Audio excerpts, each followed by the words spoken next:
기도하겠습니다. 선하시고 인자하심이 많으신 하나님, 오늘도 우리를 하나님 앞에 나와 예배드리게 하심에 감사드립니다.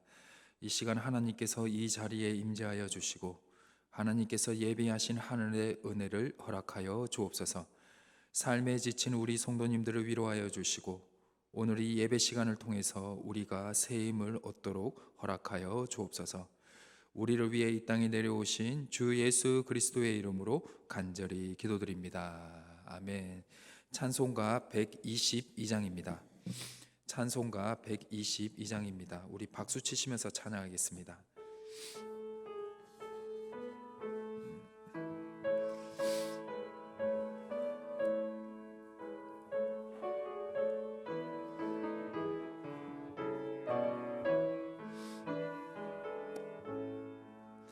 참 반가운 성도여 다 이리 와서 베들레헴 성 안에 가봅시다.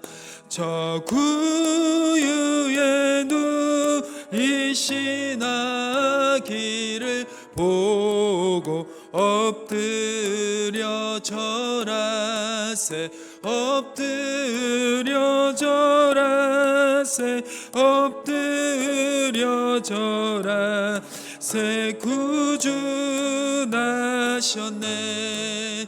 저 천사여 찬송을 높이 불러서 이와 같은 천지에 울리어라.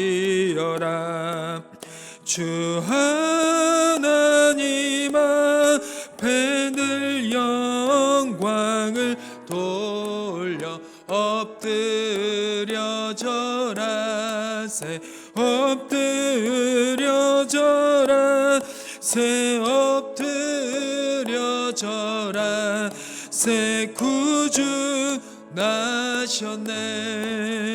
이 세상에 주께서 탄생할 때에 참 신과 참 사람이 되시려고 저 동정녀 몸에서 나시었으니 엎드려 절하세 엎드려 절하세 엎드려 절하세 구주 나셨네. 여호와의 말씀이 육신을 입어 날 구워 날 구주가 되셨도다. 내 감사한 찬송을 주 앞에 드려 엎드려 절하 엎드려 절하세. 우리 4절 한 번 더 하겠습니다. 절하세 구주 나 여호와의 말씀이 여호와의 말씀이 육신을 입어 날 구워 날 구주가 되셨도다. 내 감사한 찬송을 주 앞에 드려 엎드려 절하세 엎드려 절하세 엎드려 절하세 구주 나셨네. 아멘. 찬송가 370장입니다. 찬송가 370장입니다.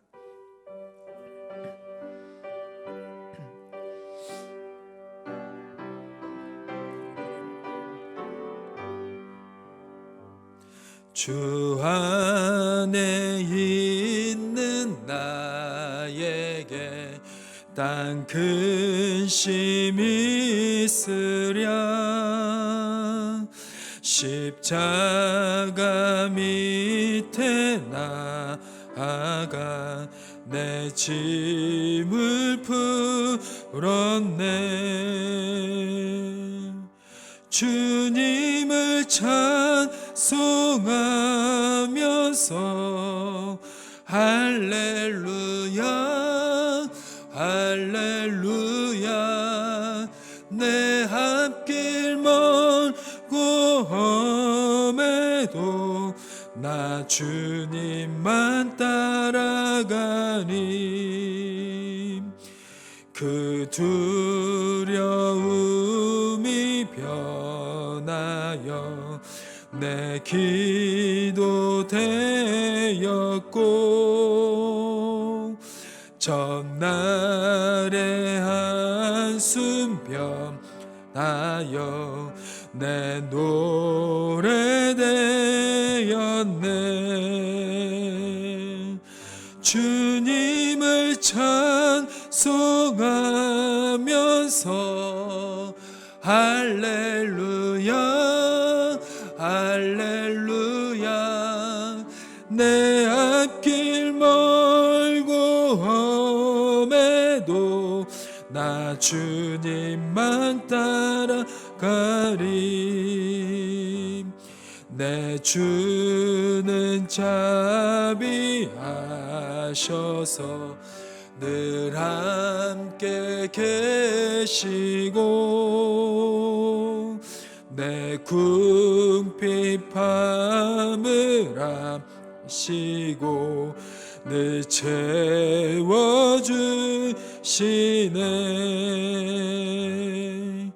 주님을 찬송하면서 할렐루야 할렐루야 내 앞길 멀고 험해도 나 주님만 따라가리. 내 주와 맺은 언약은 영불변하시니 그 나라 가기까지는 늘 보호하시네. 주님을 찬송하면서 할렐루야 할렐루야 내 앞길 멀고 험해도 나 주님만 따라가리.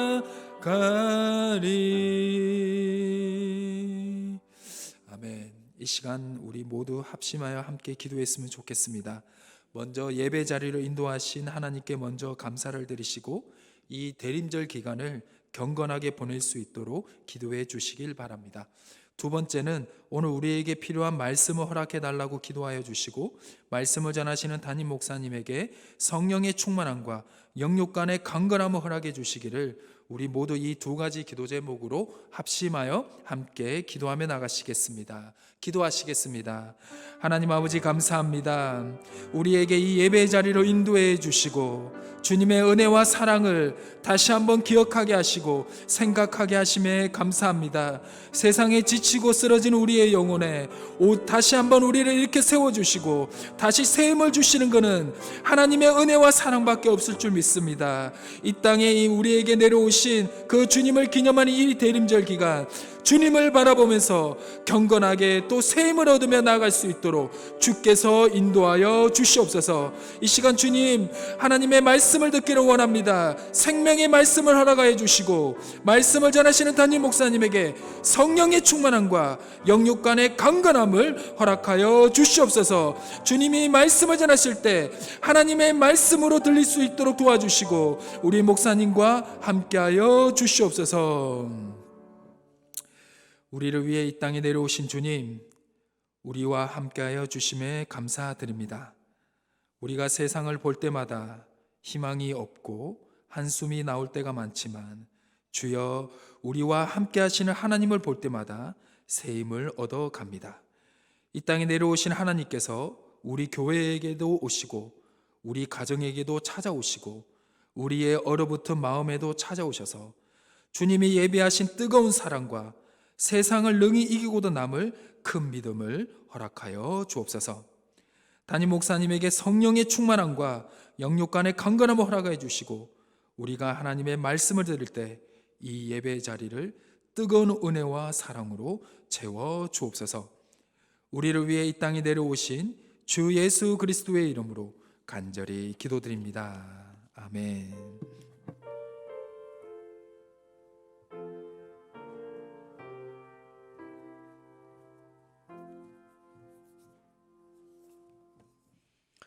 이 시간 하나님께서 우리에게 주신 말씀은 열왕기하 13장 14절에서 19절의 말씀이 되겠습니다.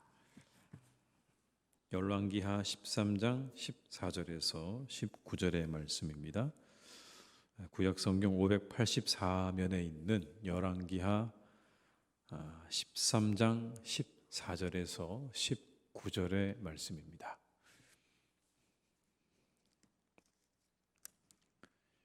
말씀을 한 구절씩 저희가 교독하시겠습니다.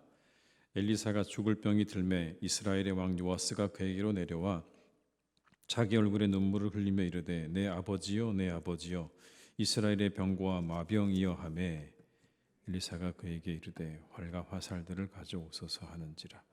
활과 화살들을 그에게 가져오매 또 이스라엘 왕에게 이르되 왕의 손으로 활을 잡으소서 하매 그가 손으로 잡으니 엘리사가 자기 손을 왕의 손 위에 얹고 이르되 동쪽 창을 여소서 하여 곧 열매 엘리사가 이르되 쏘소서 하는지라.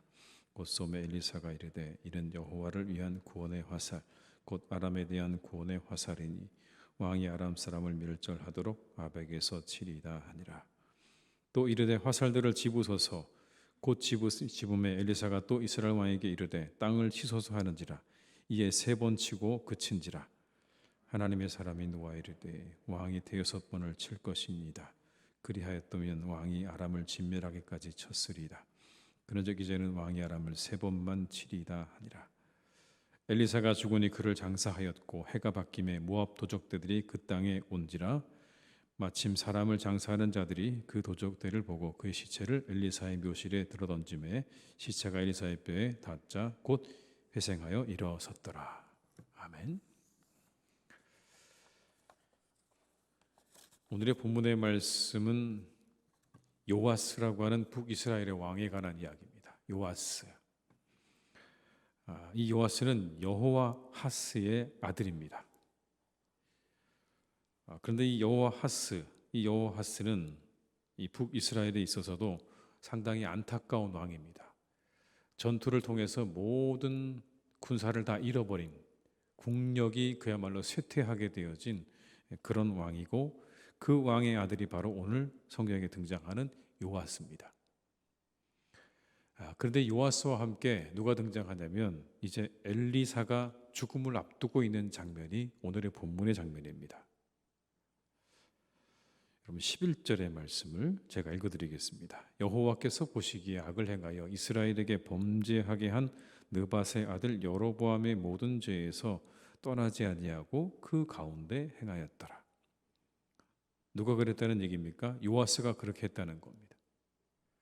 여로보암의 죄에서 떠나지 않고 그 가운데 행했다. 그러니까 그도 역시 악한 왕이었다라는 그런 의미입니다. 그런데 참 놀라운 건 이 요아스가 엘리사, 선지자 엘리사에 대해서만큼은 아주 각별한 마음을 가지고 있었다는 것을 우리가 오늘의 본문을 통해서 확인할 수가 있습니다. 이 엘리사가 죽을 병에 들었다 그렇게 말씀하지 않습니까? 이제 곧 죽을 때가 다 되었습니다. 80세가 다 된 이 엘리사가 드디어 죽음을 눈앞에 두고 있는 것이죠. 불꽃 같은 선지자 아닙니까? 몇 번씩이나 나라를 위기에서 건져냈던 그런 선지자이고, 이 타락한 시대 속에서도 하나님에 대한 신앙을 부르짖고 외쳤던 그런 위대한 선지자, 수많은 기적을 베풀었던 그런 선지자고, 그 어느 누구도 이 엘리사를 함부로 대하지 못했던, 시대의 왕들도 함부로 이 사람을 대하지 못했던 바로 이 엘리사도 죽음을 눈앞에 두게 되어진 그런 상황인 거죠. 그러자 이 소식을 들은 요아스가 엘리사에게 달려갑니다. 모든 하던 일들을 다 뒤로 하고 엘리사에게 달려가서 오늘 본문에 보니까 그가 펑펑 웁니다. 여러분 왜 울었을까요? 오늘 이 14절의 말씀에 이렇게 기록하고 있습니다. 엘리사가 죽을 병이 들매 이스라엘 왕 요아스가 그에게로 내려와 자기의 얼굴에 눈물을 흘리며 이르되 내 아버지여 내 아버지여 이스라엘의 병고와 마병이여 하매. 펑펑 우는 겁니다. 여기 나오는 여러분 얼굴에 눈물을 흘렸다는 이야기는 그냥 눈물이 조금 흘렀다는 게 아니고요. 얼굴 전체가 다 그냥 눈물로 뒤범벅이 될 때까지 울었다는 그런 이야기입니다. 먼저는 이 엘리사에 대한 애정 때문이겠죠. 정말 위대한 선지자 엘리사에 대한 각별한 애정을 우리가 느낄 수 있습니다. 이 엘리사도 드디어 죽음을 눈앞에 두고 있구나라고 하는 그 상황이 너무나 안타까워서 이 요아스가 그렇게 눈물을 흘리는 겁니다. 그러나 또 다른 이유가 있죠. 그건 이런 거죠. 이제 그러면 나는 누구에게 조언을 구해야 하는가? 우리 아버지가 나라를 다 망가뜨려서 나는 이제 힘도 없는데, 우리나라는 더 이상 아무런 힘도 없는데 이 나라를 이끌어가기 위해 나는 그러면 누구를 의지해야 하는가? 그나마 그동안 엘리사가 살아있어서 이 엘리사를 의지하고 엘리사에게 조언도 구하고 엘리사에게 기도도 부탁을 했는데 이제 그러면 나는 누구를 의지해서 이 나라를 이끌어가야 하는가에 대한 그런 절박한 요아스의 심정이 그대로 드러나는 장면입니다. 눈물이 날 수밖에 없는 거예요. 이제 그러면 우리나라는 어떻게 해야 하는가? 기가 막히고 답답해서 눈물을 흘린 겁니다. 펑펑 운 거죠. 여러분, 그가 얼마나 이 엘리사를 의지하고 그리고 깊이 생각했는가를 알 수 있는 그런 한 구절의 말씀이 14절에 나와 있습니다. 제가 다시 한번 읽어드리겠습니다. 엘리사가 죽을 병이 들매 이스라엘의 왕 요아스가 그에게로 내려와 자기의 얼굴에 눈물을 흘리며 이르되 내 아버지여 내 아버지여 이스라엘의 병거와 마병이여 하매. 요아스가 엘리사를 누구라고 부릅니까? 내 아버지라고 불러요. 아버지요 아버지요. 그리고 이렇게 부릅니다. 이스라엘의 병거와 마병이요. 이 이스라엘의 병거와 마병이라는 말은 그가 가지고 있었던 강한 힘과 영적인 능력을 가리키는 말이에요. 얼마나 강했던가, 얼마나 능력이 있었던가, 그를 그렇게 칭하고 있는 겁니다. 그런데 이 호칭, 여러분 어디서 많이 들어보지 않으셨습니까? 엘리야가 떠나갈 때 엘리사가 했던 말과 똑같습니다. 2장 12절의 말씀을 제가 읽어드릴게요. 엘리사가 보고 소리 지르되 내 아버지여 내 아버지여 이스라엘의 병거와 그 마병이여 하더니 다시 보이지 아니하는지라. 이에 엘리사가 자기의 옷을 잡아 둘로 찢고. 누가 했던 말입니까? 엘리사가 엘리야를 보면서 했던 말을 그대로 지금 누가 하고 있습니까? 요아스가 하고 있는 거예요. 그만큼 이 요아스에 대한 마음이 얼마나, 이 엘리사에 대한 마음이 요아스의 마음이 얼마나 크고 그리고 깊었는지를 우리가 알 수 있는 그런 장면이라고 우리가 볼 수 있습니다. 이 이야기를 듣고 있던 엘리사가 감동을 받았습니다. 이제 아마 거의 죽음의 마지막 단계에 이르는 이 엘리사가 마지막으로 자기가 해줄 수 있는 일을 이제 하려고 합니다. 여러분 15절에서 17절의 말씀을 한번 같이 읽어보시겠습니다. 엘리사야가 그에게 이르되 활과 화살들을 가져오소서 하는지라. 활과 화살들을 그에게 가져오매 또 이스라엘 왕에게 이르되 왕의 손으로 활을 잡으소서 하매 그가 손으로 잡으니 엘리사가 자기 손을 왕의 손 위에 얹고 이르되 동쪽 창을 여소서 하여 곧 열매 엘리사가 이르되 쏘소서 하는지라. 곧 쏘매 엘리사가 이르되 이는 여호와를 위한 구원의 화살 곧 아람에 대한 구원의 화살이니 왕이 아람 사람을 멸절하도록 아벡에서 치리이다 하니라. 엘리사가 요아스에게 말합니다. 활과 화살들을 가져오십시오. 그리고는 동쪽 창문을 열고 그곳을 향해서 화살을 쏘라고 이야기합니다. 이 동쪽으로 열려진 창문을 향해서 화살을 쏘았다는 이야기는 아람에 대한 선전포고를 상징하는 말이에요. 그리고 난 다음에 이렇게 말하죠. 이건 아람에 대한 구원의 화살입니다. 왕이 아람 사람을 멸절하도록 어디에서요? 아벡에서 칠 것입니다. 마지막 엘리사의 예언입니다. 상징적으로 화살을 쏘고 난 다음에 엘리사가 축복을 하는 거죠. 당신이 아람 군대에게 승리를 거둘 것입니다. 근데 그리고 난 다음에 이 엘리사가 이상한 명령 하나를 내립니다. 18절과 19절의 말씀을 제가 읽어드리겠습니다. 또 이르되 화살들을 집으소서. 곧 집음에 엘리사가 또 이스라엘 왕에게 이르되 땅을 치소서 하는지라. 이에 3번 치고 그친지라. 하나님의 사람이 노하여 이르되 왕이 6번을 칠 것입니다. 그리하였더면 왕이 아람을 진멸하기까지 쳤으리다. 그런즉 이제는 왕이 아람을 3번만 치리이다 하니라. 화살을 들고 뭐라고 얘기했습니까? 땅을 내려 쳐라고 얘기했어요. 근데 한 가지 얘기하지 않은 게 있죠. 뭡니까? 몇 번을 내리치라는 얘기를 하지 않았어요. 화살을 손에 들고 땅에 내리치십시오. 그런데 요아스가 몇 번 내리쳤습니까? 3번을 내리쳤습니다. 그러자 갑자기 이 엘리사가 불같이 화를 내면서 왜 3번만 내리쳤냐고 그를 책망하는 장면입니다. 왜 3번만 내리쳤습니까? 만약 6, 7번을 내리쳤다면 그 아람이 완전히 진멸됐을 것인데 안타깝게도 3번만 승리를 거두게 될 것입니다. 라고 오늘 이 엘리사가 말하고 있는 겁니다. 여러분, 왜 이 장면 가운데 엘리사가 이 부분에 대해서 화를 냈을까요? 왜 3번만 내리친 거에 대해서 화를 냈을까요? 그냥 3번 내리치면 되는 거 아니었을까요? 적당한 게 아니었을까요? 엘리사는 여기서 보고 싶었던 게 있었던 거예요. 그건 뭐냐면 왕의 의지를 보기 원했던 거예요. 하나님이 그에게 그렇게 축복을 주시기로 약속하셨잖아요. 당신이 아벡에서 아람을 칠 것입니다라고 하는 하나님의 축복이 이미 약속이 되어졌습니다. 그런데 오늘 이 요아스가 땅바닥에 겨우 고작 3번 화살을 내리치는 걸 보면서 안타까웠던 거예요. 그건 하나님이 보기 원하셨던 거예요. 조금 더 적극적이고 조금 더 간절함이 보여졌어야 되는데 그냥 간단하게 3번을 치고 만 겁니다. 그게 안타까운 거예요. 보기 원하는 게 있었는데 그게 보여지지 않는 거예요. 여러분 17절에 이렇게 기록하죠. 이르되 동쪽 창을 여소서 하여 곧 열매 엘리사가 이르되 쏘소서 하는지라. 곧 쏘매 엘리사가 이르되 이는 여호와를 위한 구원의 화살 곧 아람에 대한 구원의 화살이니 왕이 아람 사람을 멸절하도록 아벡에서 치리이다 하니라. 요아스가 그 의미를 알고 있었어요. 왜 그걸 내리치라고 하는지에 대한 의미를 알고 있었다고요. 요아스는 알았어요. 그렇다면 여러분 어떻게 내리치는 게 맞았을까요? 화살이 부러질 정도로 계속 내리치는 게 맞지 않았을까요?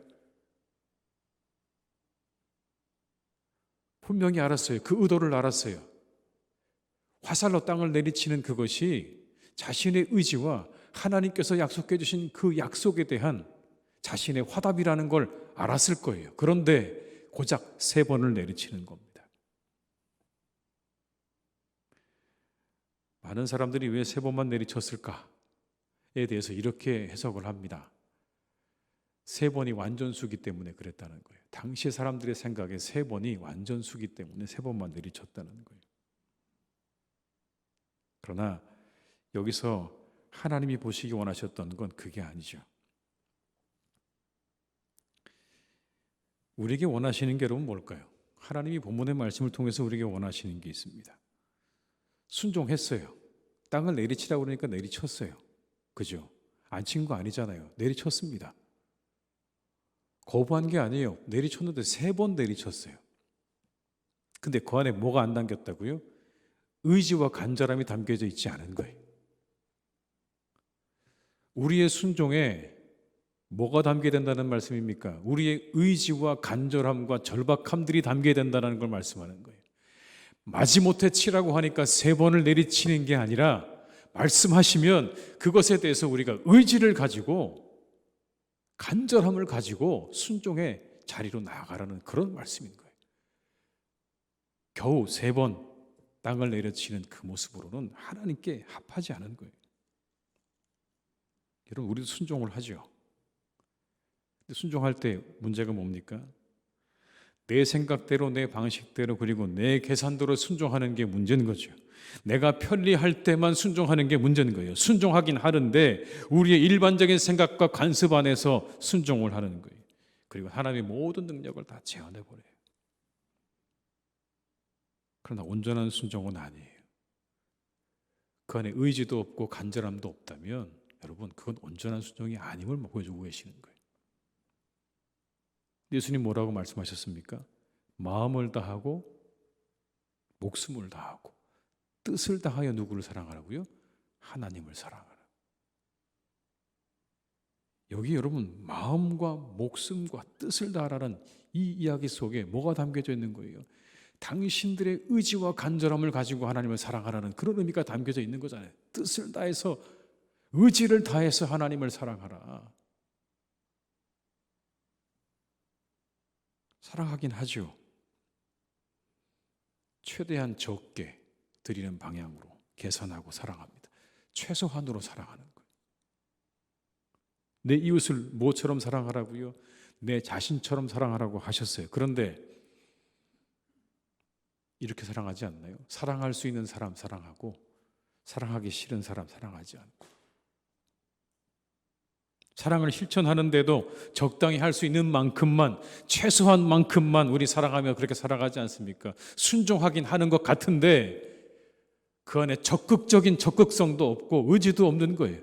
그냥 흉내를 내고 있는 거죠. 오늘의 이 요아스처럼 말이죠. 하나님은 마음껏 주려고 준비를 다 하고 계시는데 그저 그 앞에서, 하나님 앞에서 순종하는 척하고 있는 이 요아스의 모습을 오늘 엘리사가 지적하고 있는 겁니다. 너는 지도자로서의 자격도 없다. 하나님이 주시겠다고 하는데 그 하나님의 놀라운 축복에 그렇게밖에 응답할 수가 없는가라는 거예요. 겨우 3번 치고 마니까 화를 낸 겁니다. 실제로 나중에 요아스는 자기 믿음의 크기만큼 아람을 상대로 딱 3번의 승리를 거두게 됩니다. 그런데 결국 아람을 다 진멸하지는 못했어요. 그러자 이 아람이 끈질기게 뿌리 깊게 남아서 계속해서 이스라엘을 괴롭히는, 두고두고 괴롭히는 골칫거리로 남게 됩니다. 사랑하는 교회 여러분, 우리의 순종에 의지와 적극적인 것과 그리고 간절함이 있는지를 확인하시고 하나님이 우리에게 순종을 요구하실 때는 그렇게 감당하시기를 주님의 이름으로 축복합니다. 마지못해 하지 마세요. 적극적으로 하세요.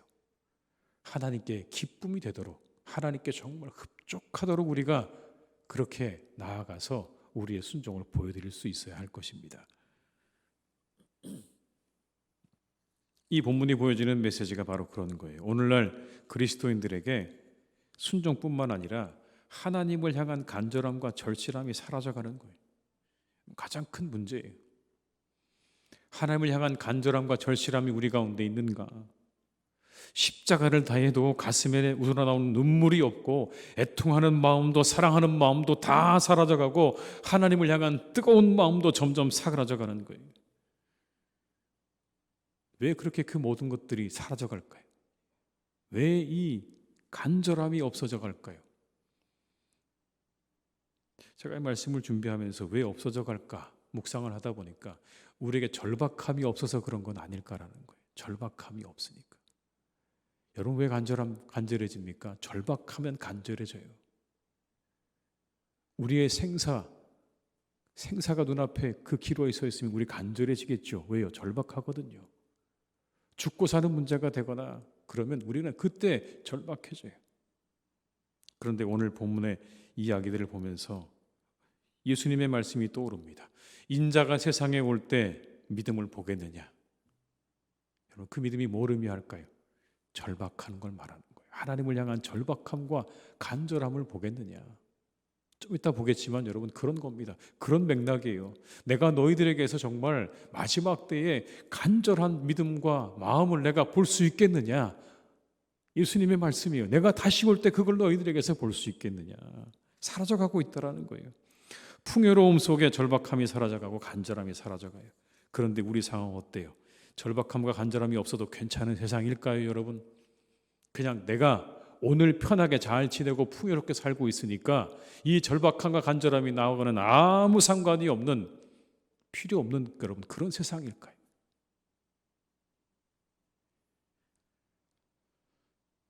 오늘 아침에 잠깐 노회를 제가 다녀왔는데요. 가서 이야기를 듣다 보니까 전국 교회들 가운데 교회 학교가 없는 교회들이 그렇게 많답니다, 여러분.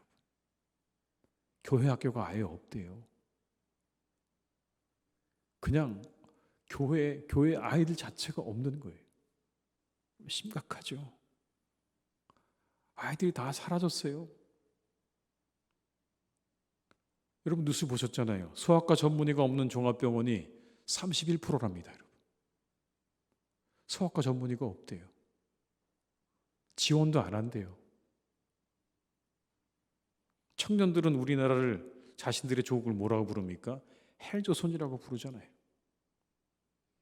모든 게 다 진영 논리예요. 내 편이 말하면 팥으로 매주를 쓴다고 그래도 맞고요. 상대가 말하면 콩으로 매주를 쓴다고 그래도 틀렸다고 얘기를 해요. 심각하죠, 여러분. 이런 사회적인 갈등과 진영 논리가 우리나라의 발전을 가로막고 있어요. 가장 안타까운 건 저는 이거라고 생각해요. 뭐냐면 우리 사회가 미움을 에너지로 삼고 살아가는 거예요. 상대를 미워하는 마음을 에너지로 삼고 살아가는 여러분, 이 사회, 우리 사회가 발전할 수 있을까요? 성경이 가르치시는 게 뭡니까? 사랑을 에너지로 삼고 살아가라는 거예요. 함께 살아가는 세상에 우리가 여러 가지 것을 우리 에너지로 삼고 살아갈 수 있지만 미움을 가지고 에너지로 삼고 살아가서는요, 발전이 없습니다. 사랑을 에너지로 삼고 살아야 그 사회가 발전하는 거죠. 아무런 유익이 없어요. 그런데 이 일들이 다 내일이 아니라고 생각하니 절박함이 사라지고 간절함이 없는 것 아닐까요? 과연 그럴까요? 이 모든 일들이 다 여러분 우리의 일들이에요. 사라지는 교회, 학교도 병원도 우리나라 일도 다 우리의 일이에요. 그런데 절박함이 없고 간절함이 없다는 건 문제예요. 물론 여러분, 우리가 날마다 이 절박함과 간절함 속에 살아가라는 말씀도 아니에요. 그러나 적어도 우리의 마음의 한 구석에는 이와 같은 마음이 필요하다는 이야기입니다. 사회를 바라보면서, 세상을 바라보면서 뭔가 좀 더 절박한 마음을 가지고 간절함으로 하나님께 나아갈 수 있는 그 믿음이 우리 가운데 사라지게 되면 끝이에요, 여러분.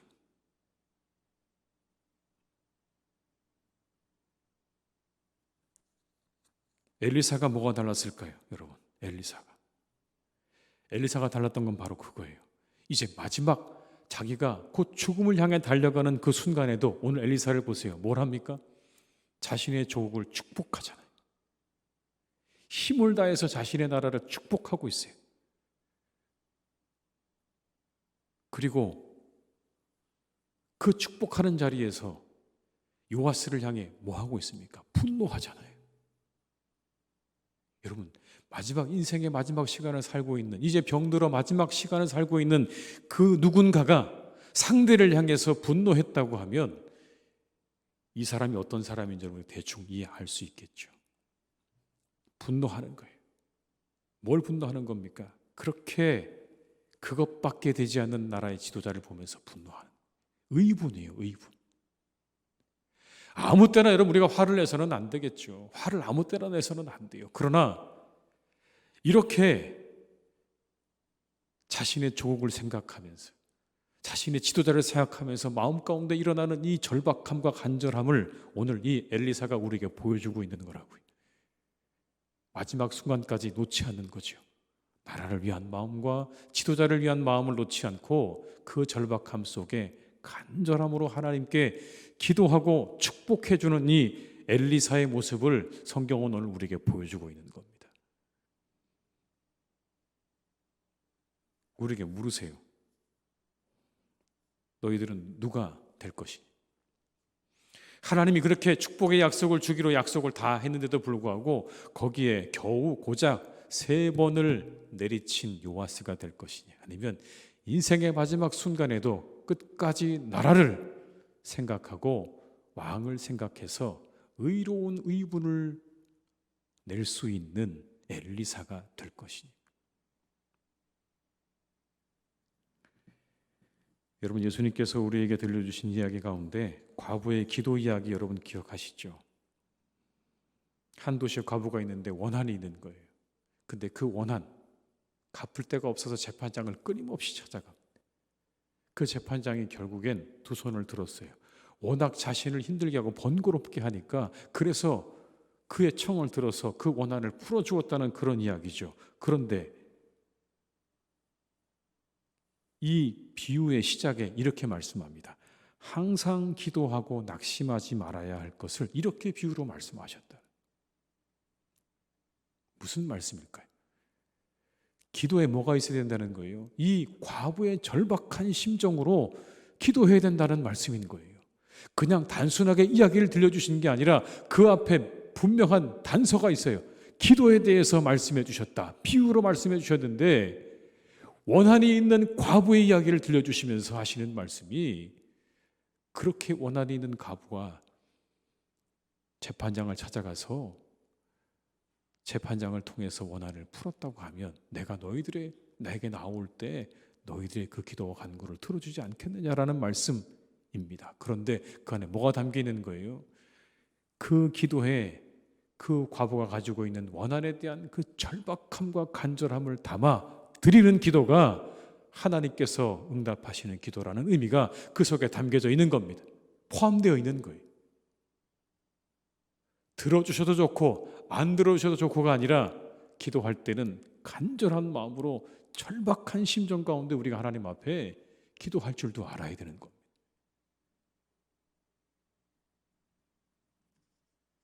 여러분, 그 끝에 이 구절이 나오는 거예요.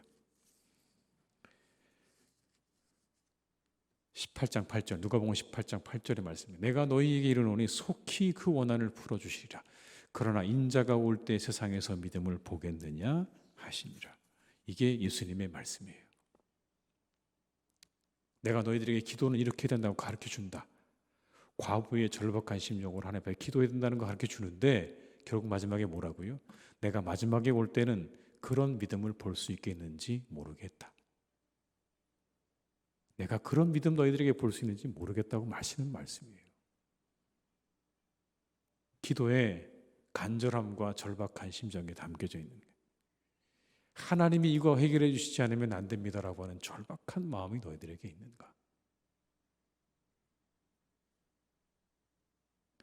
오늘의 본문이 우리에게 주시는 메시지입니다. 우리가 우리 신앙생활을 하면서 풍요로움 속에 젖어서 다 그 모든 것들을 잊고 살아가는 건 아니에요. 다 해결되니 여러분, 우리가 다 풀어져 버린 거죠. 간절함도 없고 절박함도 없고, 들어주시면 좋고 안 들어주셔도 괜찮고. 그게 아니라 순종할 때는 그렇게 적극적인 마음으로, 기도할 때는 절박한 심정으로, 간절함으로 우리가 하나님 앞에 나아갈 수 있는 그런 믿음을 하나님께서 요청하신다라는 것을 이 본문을 통해 우리에게 가르쳐주고 계십니다. 사랑하는 교우들께서 그렇게 살아가시기를 주님의 이름으로 축복합니다. 봉사할 때는, 순종할 때는 적극적으로, 그리고 기도할 때는 간절함으로 그렇게 기도하시는 우리 모두가 다 될 수 있기를 주님의 이름으로 축원합니다. 우리 한번 기도하시겠습니다. 기도하실 때, 하나님, 우리가 완전한 순종을 드리게 하옵소서. 간절함이 있는 성도가 되게 하옵소서. 한번 기도하시고요. 우리나라 지켜주시옵소서. 여러 가지 사회적인 갈등과 문제들이 잘 해결되게 하옵소서. 우리 한번 이 두 가지 위해서 우리 합심해서 한번 간절한 마음으로 기도하시겠습니다.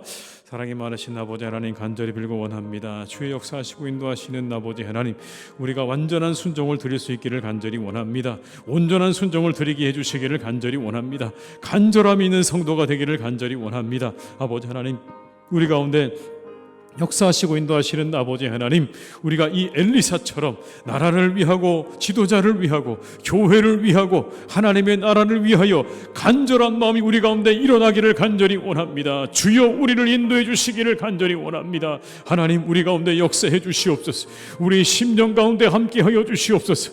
우리가 아버지 하나님 말씀해 주시기를 원합니다. 우리가 아버지 하나님 간절한 마음으로 절박한 심정으로 그렇게 주님께 나아가 기도하게 하여 주옵시고, 하나님 우리에게 순종을 요청하실 때 기꺼운 마음으로 아버지 하나님 더욱더 하나님 앞에 담대함으로 그리고 적극적인 모습으로 나아가 아버지 우리가 그렇게 순종하며 나아갈 수 있기를 간절히 원합니다. 아버지 하나님, 정말 우리 생각대로 내가 생각하는 방식대로가 아니라 하나님의 마음에 흡족하게 해드리는 순종이 되기를 간절히 원합니다. 그런 기도가 되기를 원합니다. 하나님 우리를 인도해 주시옵소서. 우리나라 지켜주시기 원합니다. 여러 가지 사회적인 갈등과 문제들이 잘 해결되기를 간절히 기도하오니 하나님 우리나라를 지켜주시옵소서. 서로 미워하지 않기를 간절히 원합니다. 미워하지 않게 하여 주시옵소서. 미움을 에너지로 삼고 살아가지를 가장 소망합니다. 아버지, 우리가 정말 사랑하며 살아갈 수 있기를 간절히 원합니다. 사랑을 에너지로 삼고 살아가게 하여 주옵소서. 미움의 에너지를 버리게 하여 주옵소서. 사랑하며 살아갈 수 있기를 붙잡아 주시기 원하오니 하나님 우리를 도와주시고 인도해 주시옵소서. 아버지 하나님 역사해 주시길 원합니다. 주님 동행해 주시옵소서. 함께해 주시옵소서. 한 번 더 기도하실 때 우리 교회 위에 기도하시겠습니다. 예배와 영혼의 회복이 있는 교회가 되게 하시고 교제의 회복이 있는 교회가 되게 하여 주옵소서. 우리 교우들의 가정과 일터와 자녀들을 지켜주시고 형통하게 하시고 평안하게 하시고 믿음의 가정으로 세워달라고 우리 다시 한번 교회와 우리 성도들의 가정과 일터를 위해서 합심해서 기도하시겠습니다. 사랑이 많으신 아버지 하나님, 이 시간 간절히 원합니다. 하나님의 교회를 주님 축복해 주시기를 간절히 원합니다. 주님 역사해 주시기를 간절히 원합니다. 아버지 하나님의 교회를 주님께서 축복해 주시기를 간절히 원합니다. 주여 인도하여 주시옵소서. 주여 말씀하여 주시옵소서. 아버지 하나님의 은혜 가운데 사랑하는 교회를 축복해 주시기를 간절히 원합니다. 우리 가운데 역사해 주시기를 원합니다. 하나님, 우리가 교회가 아버지 회복되기를 간절히 원합니다. 아버지, 우리 예배가 회복되게 하시고 영혼이 회복되게 하시고 우리 교제가 회복되기를 간절히 원합니다. 막힌 담이 아버지 다 무너지게 하여 주시옵소서. 열려지게 하여 주시옵소서. 오직 아버지 하나님의 은혜 가운데 우리가 나아갈 수 있기를 간절히 원하오니 사랑해 주 아버지 하나님, 우리에게 역사해 주시고 우리 가운데 인도해 주시는 아버지 하나님 인도해 주시기 소망합니다. 주님 인도하여 주시옵소서. 동행하여 주시옵소서. 우리 교우들의 가정과 일터를 주님께서 지켜주시기 원합니다. 형통하게 하시옵소서. 평안하게 하시옵소서. 믿음의 가정으로 세워주시옵소서. 아버지 하나님의 은혜 가운데 우리 사랑하는 교우들의 가정과 일터를 주님께서 세워주셨소. 아버지 하나님, 정말 주님의 은혜가 충만한 가정들 되게 하여 주옵시고 아버지 하나님의 말씀과 은혜와 축복으로 차고 넘치는 믿음의 가정들 될 수 있도록 주님 역사해 주시기를 원하오니 주여 우리 사랑하는 교우들의 가정과 일터를 주님께서 축복해 주시옵소서. 아버지 하나님 함께하여 주시옵소서. 그들에게 아버지 필요를 채우시고 다하시는 아버지 하나님 은혜와 역사가 임하기를 간절히 원하오니 주여 인도해 주시고 함께해 주시옵소서. 아버지 하나님, 우리가 온전한 순종을 드릴 수 있도록 인도하여 주시옵소서. 내 생각, 내 계산대로 순종하는 것이 아니라 하나님 마음을 흡족하게 해드리는 순종이 되게 하여 주시옵소서. 우리 안에 간절함이 사라지지 않기를 간절히 원합니다. 우리의 눈을 열어 나를 보게 하시고 교회를 보게 하시고 가정을 보게 하시고 세상을 보게 하셔서 우리에게 하나님 간절한 마음과 절박한 마음을 주시고 그것이 기도로 이어지는 삶이 되도록 우리를 인도하여 주시옵소서. 우리나라 지켜주셔서 모든 문제, 갈등들 잘 해결되도록 주님 역사해 주시기를 기도합니다. 함께 하시고 사랑하는 우리 교회도 주님께서 축복하셔서 이곳이 언제나 은혜와 말씀으로 기도로 찬양으로 차고 넘치는 복된 교회가 되게 하여 주시옵소서. 성도가 온전히 하나 되어져 기뻐하고 즐거워하는 교회가 되게 하여 주셔서 우리 교우들의 일터와 가정이 잘 되게 하시고 복을 받게 하시고 형통하게 하여 주시옵소서. 그 가정들이 믿음의 가정들이 되게 하여 주옵시고 그 일터가 하나님이 함께 하시는 복된 일터가 되게 하옵시고 우리 성도들의 가정마다 하나님이 함께 하셔서 건강과 은혜와 축복으로 함께 하시는 복되고 귀한 가정들로 주님께서 세우시고 인도하여 주시옵소서. 주님께 모든 것을 의탁드립니다. 우리와 함께 하시기를 간절히 원하옵고 예수님의 이름으로 기도드립니다. 아멘. 교회 소식을 말씀드리겠습니다. 대림절을 지내고 있습니다.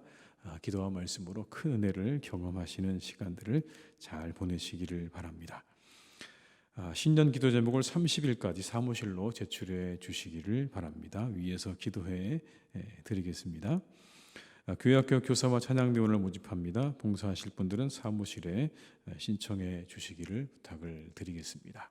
오늘 특별히 날씨가 참 많이 춥고 쌀쌀한데 나오신 여러분들을 주님의 이름으로 축복합니다.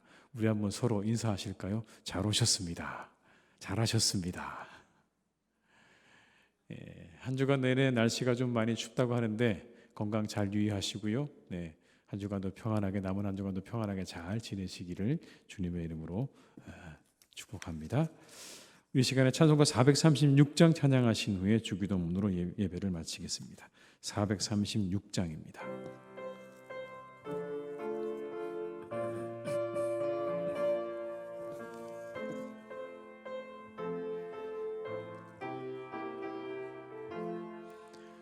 나 이제 주님의 새 생명 얻은 몸 옛 것은 지나고 새 사람이로다.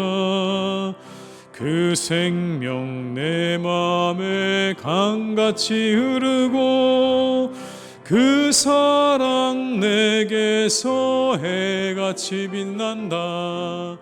영생을 누리며 주 안에 살리라. 오늘도 내일도 주 함께 살리라. 주 안에 감추인 새 생명 얻으니 이전에 줬던 것 이제는 값없다. 하늘의 은혜와 평화를 맛보니 찬송과 기도로 주 함께 살리라. 영생을 누리며 주 안에 살리라. 오늘도 내일도 주 함께 살리라. 산천도 초목도 새 것이 되었고 죄인도 원수도 친구로 변한다. 새 생명 얻은 자 영생을 누리니 주님을 모신 맘 새 하늘이로다. 영생을 누리며 주 안에 살리라. 오늘도 내일도 주 함께 살리라. 주 따라가는 길 험하고 멀어도 찬송을 부르며 뒤따라가리라.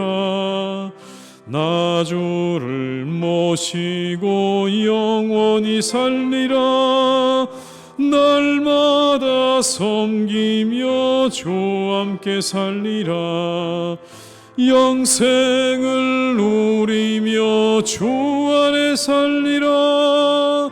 오늘도 내일도 주 함께 살리라. 하늘에 계신 우리 아버지 이름을 거룩하게 하시며 아버지 나라가 오게 하시며 아버지 뜻이 하늘에서와 같이 땅에서도 이루어지게 하소서. 오늘 우리에게 일용할 양식을 주시고 우리가 우리에게 잘못한 사람을 용서하여 준 것 같이 우리 죄를 용서하여 주시고 우리를 시험에 빠지지 않게 하시고 악에서 구하소서. 나라와 권능과 영광이 영원히 아버지의 것입니다. 아멘.